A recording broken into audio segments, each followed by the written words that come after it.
This recording was made possible through the support and cooperation of the Collectors Admiralty. This is a continuation from part 1 of Destination Almethia. This book is available at TCA Central Library and can be visited at shop 1920, first floor, Zaman Plaza, Westridge Bazaar, Rawalpindi. For more information about the book and the Collectors Admiralty vis-a-vis TCA, send an email to the collectorsadmiralty.gensec@gmail.com. Part 2 of Destination Almethia. The Astronaut, Part 2. There are more pictures. A study in red. 2 suns above an imaginary planet. A chaos of chiaroscuro ranging from blood red to salmon pink. A study in brown. A fairy tale forest. The director is silent. I wait, looking at the blue-tinted, impenetrable glasses. Read further, he says softly. Then I shall show you more pictures. Then you'll understand. I am reading as fast as I can without losing the thread. The Polus hurled on towards Bernard's star. The speed reached the maximum and the engine began to brake. Judging from the scant entries in the log, everything was normal. No breakdowns, no sick aboard, nor did anyone remind the captain of his pledge. And the captain was calm, confident, and cheerful. As always, he went on with his research and had done more studies. What were his thoughts when he was alone in his cabin? Neither the ship's log nor the navigator's diary give any answer. But here is an interesting document. The engineer's report about the malfunctioning of the cooling system. Crisp, concise language, bristling with technicalities. But between the lines I read, if you have changed your mind, friend, this is where you can turn back with no loss of face. And the captain's verdict across it. We'll do repairs on a planet of Bernard's star, which means, no friend, I haven't changed my mind. After 19 months of flight, the ship reached her destination. The dim red star had only one planet, almost the size of the Earth, but completely icebound. The Polus tried to land, but the jet of ions melted the ice and the first attempt failed. The captain chose another site. Again, the ice melted. Only at the 6th attempt did they manage to strike rock floor under a thin sheet of ice. From that day, the entries in the logbook were done in red ink. That was how discoveries were traditionally recorded. The planet was a dead world. Its atmosphere was almost pure oxygen, but not a trace of animal or planet life was found. The thermometer read 58 degrees Fahrenheit, below zero. A wretched planet, the navigator wrote in his diary. But what a star! Discoveries galore. And it was indeed so. Even today, when our knowledge of the structure and evolution of stars is increasing by leaps and bounds, the discoveries made by the Polus expedition have retained much of their value. The study of the gaseous envelope of the red dwarfs of the Bernard star type is still a classic. The logbook, the scientific report, the astrophysicist's paper setting out a paradoxical hypothesis of star evolution. And at last, what I have been looking for, the captain's order for departure. Still it comes as a surprise, almost a shock. Unable to believe my eyes, I hastily turn the pages. An entry in the navigator's diary, I see it all. One day, Zarubin said, that's all, prepare for departure. The crew of five stared silently at their captain. The wall clock ticked away. The stared, stared silently at the captain and waited. Prepare for departure, the captain repeated. You know we've only got 18% of propellant, but there is a way out. First of all, we must reduce the rocket's weight. All the heavy electronic gear will have to go except for the controllers. He saw that the navigator wanted to say something and waved him to silence. We've got to do it. Also, all the partitions in the empty tanks in some of the greenhouse sections. But that's not all. Fuel consumption is particularly heavy during the first months of flight due to low acceleration, as you know. Comfort will have to be dispensed with. The Polus will depart to full 12 Gs instead of 3. Flight control is impossible under that load, Nikolai demurred. The pilot will not be able to. I know. The captain cut him. I know. For the first month's control will be done from here, from this planet. One of us will stay behind to do it. Keep quiet. Remember, there's no other way out. It's got to be done. Now listen to this. You two cannot stay behind because you expect a child. Yes, I know. You are a doctor, Lena, and your place is with the crew. Sergei is an astrophysicist and will also fly. Georgie is too excitable. That leaves me. Don't argue. Everything will be done as I say. I looked through Saropin's calculations. I am a doctor and out of my depths in the maze of mathematics. But one thing is immediately obvious. The calculations were done to absolutely no tolerance, as it were. The rocket was stripped to a bare minimum and the takeoff G load was pushed up to a crushing maximum. The bigger part of the greenhouse was left on the planet and that carved deep into the astronauts' rations. The emergency power supply system with its two microreactors was also dismantled, as was almost all electronic equipment. If something untoward happened en route, the rocket would be unable to regain Bernard's star. The risk is cubed, the navigator wrote in his diary, and below, but for the one who stays behind, it's risk raised to the 10th, 100th power. Sarobin would have to wait for 14 years to wait for the relief rocket. 14 years on an alien, ice-bound planet. More calculations. Power was the prime thing. It had to last out the ground control period and the 14 long years after. And again, no allowance for emergency. A photo of the captain's quarters made out of the greenhouse section. The transparent walls permit a view of the two microreactors and miscellaneous electronic equipment. The ground control antenna is on the roof. All round lies an icy waste.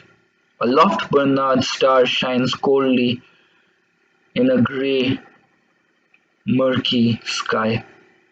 It is 4 times bigger than the sun in diameter, but little brighter than the moon. I turn over pages in the logbook hastily. My eyes run through it all. The captain's parting advice, the arrangement for radio communication in the first days of flight, the list of things the captain would need. Then suddenly, one word. Blast off. After that, a few odd-looking lines as if scrawled by a child. Lines uneven.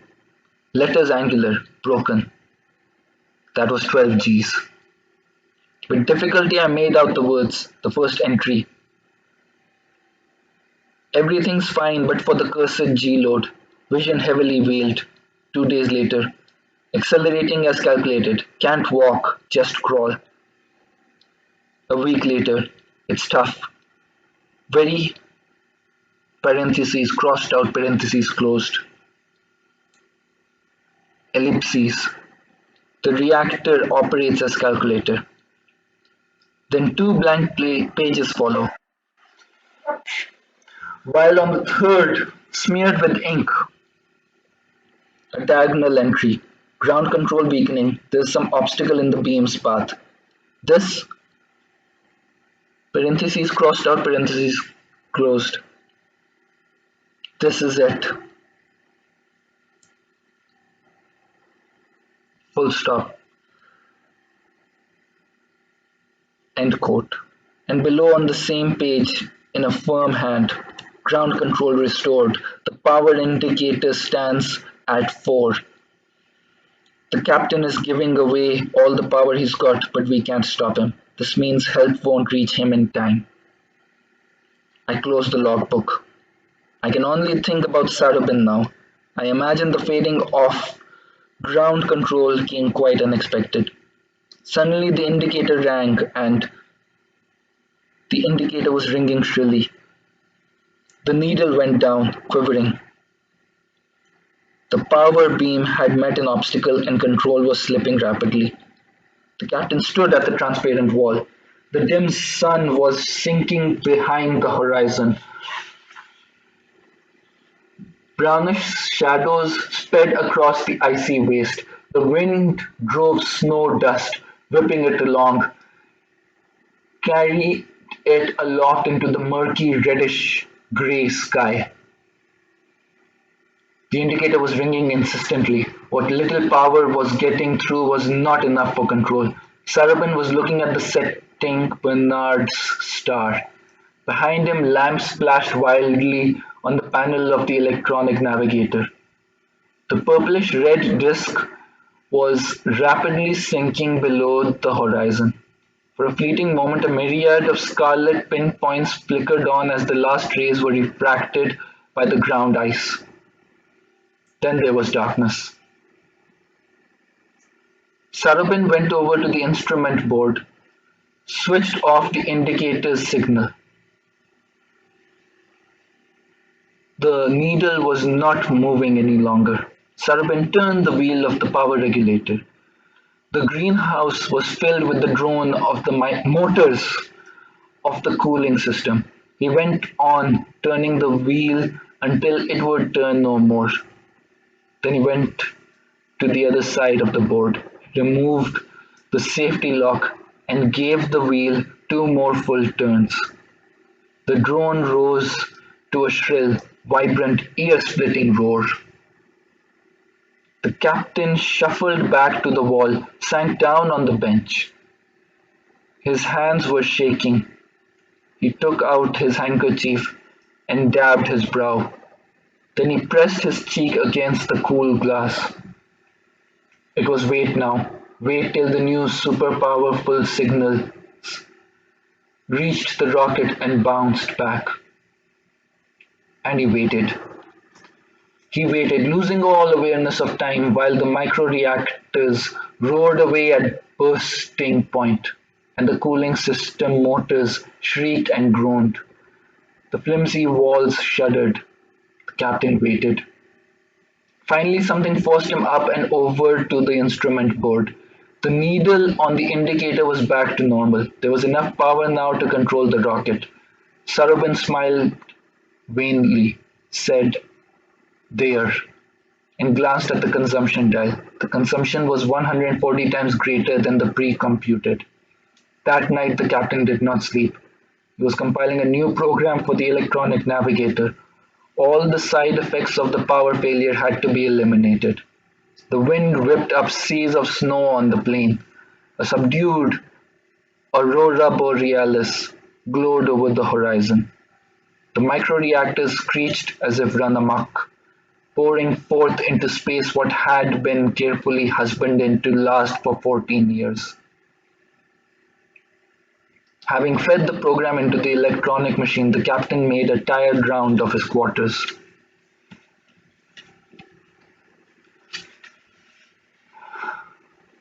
Stars shone high above the transparent roof. Somewhere out there the Polus was accelerating earthwards. It is very late, but I decided to call on the director nonetheless. I remember he had mentioned some other pictures by Sarabin. The director is sitting up. I knew you would come, he says, putting on his spectacles hastily. Let's go, it's next door. In the adjacent room, lit up by fluorescent lamps, hang two middle-sized pictures. The first thought that crosses my mind is that the director has made a mistake. Sarabin couldn't possibly have painted these. They have nothing in common with what I saw in the morning. No color experiments, no fantastic subjects. They are two ordinary landscapes, a road and a tree in one, and the edge of a wood in the other. Yes, this is Sarabin, the director says as if reading my thoughts. He stayed behind on the planet, as you already know, of course. Well, it was a desperate way out, but still it offered him a chance. I say this as an astronaut, as a former astronaut. The director adjusted his spectacles, then went on. But then Sarabin did what, well, you know about it. In 4 weeks, he gave off the power stored for 14 years. He restored ground control and brought the Polis back to her course.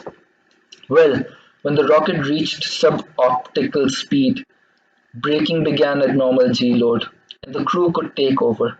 By that time there was next to no power in Sarabin's microreactors, nor could anything be done about it.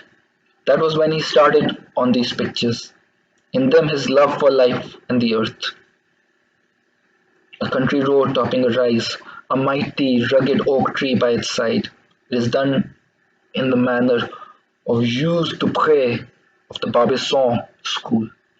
Sturdy, gnarled, full of life and vigor. The wind drives along small shaggy clouds. A boulder lies by the ditch, and it seems that only a moment ago a weary traveller had been sitting on it. All the details are executed carefully, lovingly, with an amazing rich color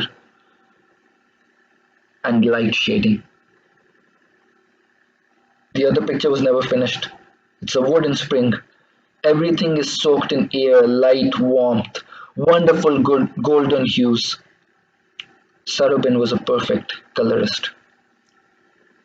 I brought these pictures to the earth, the director says softly. You? Yes. His voice is wistful, almost apologetic. The materials you have been looking through have no end. This is part of other expeditions. When the Polis returned, a rescue expedition was immediately equipped and sent out. All that could shorten the flight was done.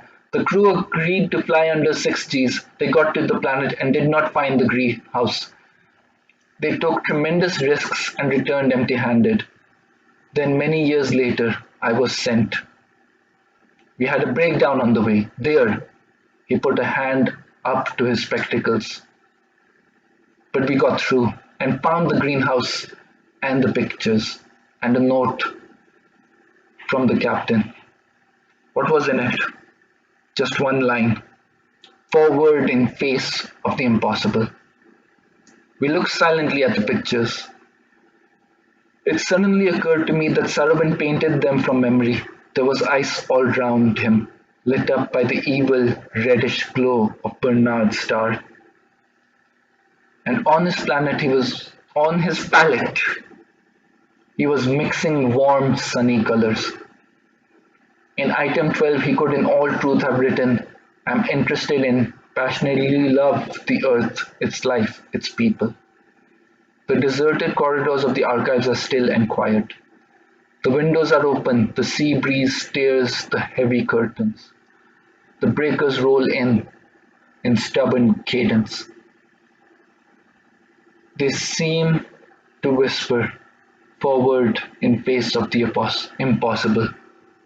A pause, another wave and a whisper.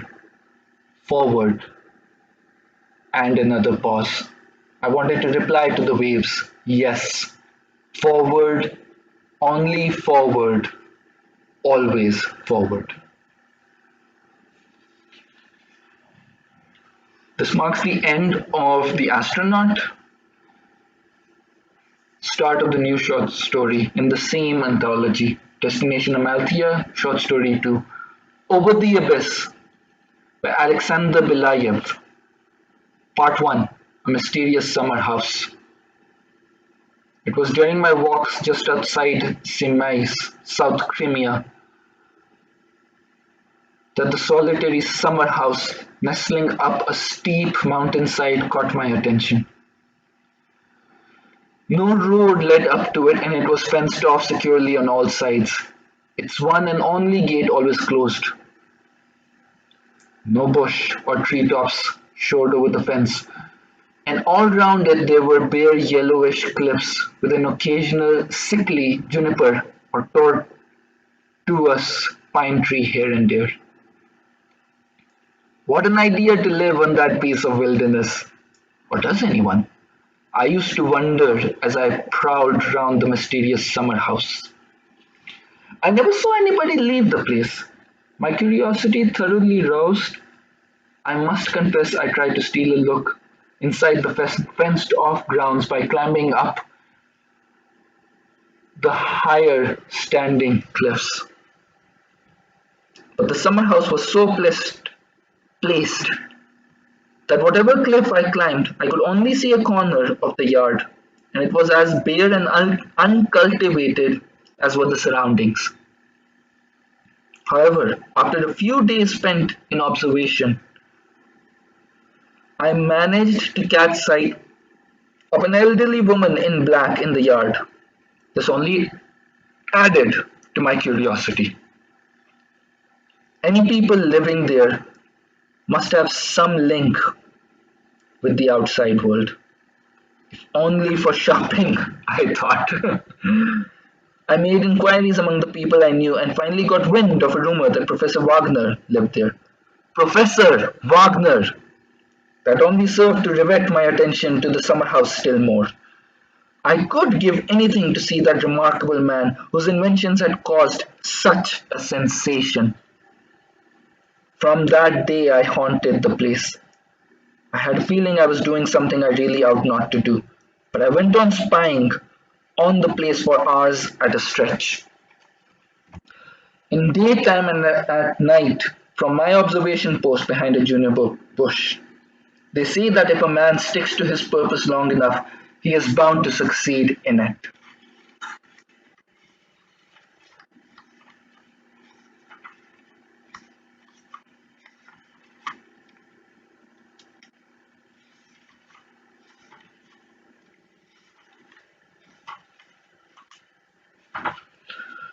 Well, one morning just after dawn, I suddenly heard the gate creak.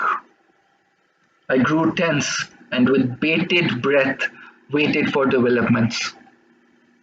The gate opened. A tall, rosy-cheeked man with a fair beard and drooping mustache came out and carefully looked around. There could be no doubt. It was Professor Wagner. Having satisfied himself that there was nobody around, he slowly climbed uphill to a piece of level ground, where he started doing what looked to me a very odd exercise. Several boulders of various sizes were lying around. Wagner tried to lift each one in turn, stepping cautiously from one to another. But they were all so big and heavy that even a prize weightlifter could hardly have moved them. What a queer pastime, I thought. But the next moment, I was so surprised that I could not contain a cry of surprise. It was something utterly unreal. Professor Wagner went up to a huge rock, more than a man's height, sized it by a projecting edge, and raised it with no more effort than if it had been made of cardboard. Then, stretching out his arm, he started swinging the rock around. I just did not know what to make of it. Either Wagner possessed superhuman strength, then why couldn't he lift much smaller rocks? Or I hadn't finished my thought when the new trick of the professor's had me completely flabbergasted. Wagner tossed up the rock as one would a pebble, and it rose to a height of about 60 feet. Nervously, I waited for the crash, but the rock fell rather slowly, and I counted full 10 seconds before it was a man's height off the ground again. At that moment, Wagner stretched out his hand and broke the fall, his arm absolutely steady under the impact. Ha ha! Wagner laughed in a deep voice and hurled the rock away from him. First it flew parallel to the ground, then suddenly made a sheet drop and burst into pieces with a fearful crash. Ha ha! Wagner laughed again and made an extraordinary jump. Having reached a height of 12 feet or so, he was flying parallel to the ground in my direction, when apparently owing to a miscalculation he began to fall rapidly, just like the rock before him. Had he not fallen on the sloping ground, it would have been certain death for him. He fell not far from me on the other side of the juniper bush, groaned, then swore, touching his knee. Then he made an attempt to rise and groaned again. After some hesitation, I decided to reveal my presence and render the professor first aid. Are you injured? Can I help you? I asked, stepping from behind the bush. My appearance did not seem to surprise the professor in the least. At any rate, if it did, he didn't show it. No, thank you, he said calmly. I can manage. He made one more attempt to rise, but slumped back, his face contorted with pain. His knee was swelling visibly. It was plain he could not manage without help. The situation called for prompt action. Let's go before pain has drained all the strength out of you, I said, and helped him up. He didn't object, though every movement must have been torture. We started off slowly towards the house. I was nearly carrying him, and was soon myself almost at the end of my strength under the heavy burden. Nevertheless, I felt quite happy, having not only seen Professor Wagner but even made his acquaintance. Now I was looking forward to entering his house, but perhaps when we were at the gate he would thank me and leave me outside. That was what worried me as we approached the high fence. He didn't say anything, however, and we crossed the magic line. Nor could he really. He seemed to be in great suffering, all but unconscious from pain and much jolting. I was dead tired myself. But before carrying him inside, I managed to run an inquisitive eye round the yard. It was fairly spacious, with the device looking like Moraine's apparatus standing in the middle. On the far side there was a circular hole in the ground, covered with thick glass. Around the hole, metallic arcs radiated at half-yard intervals towards the house and in several other directions. I had no time to see any more, for the woman in black, the professor's housekeeper, as I learned later, came running in, alarm, out of the house to meet us. We will continue with our feature presentation of the story in the next installment. We thank the Collectors Admiralty again for allowing us to read their books and to make audiobooks of them and to preserve them for future generations. Thank you.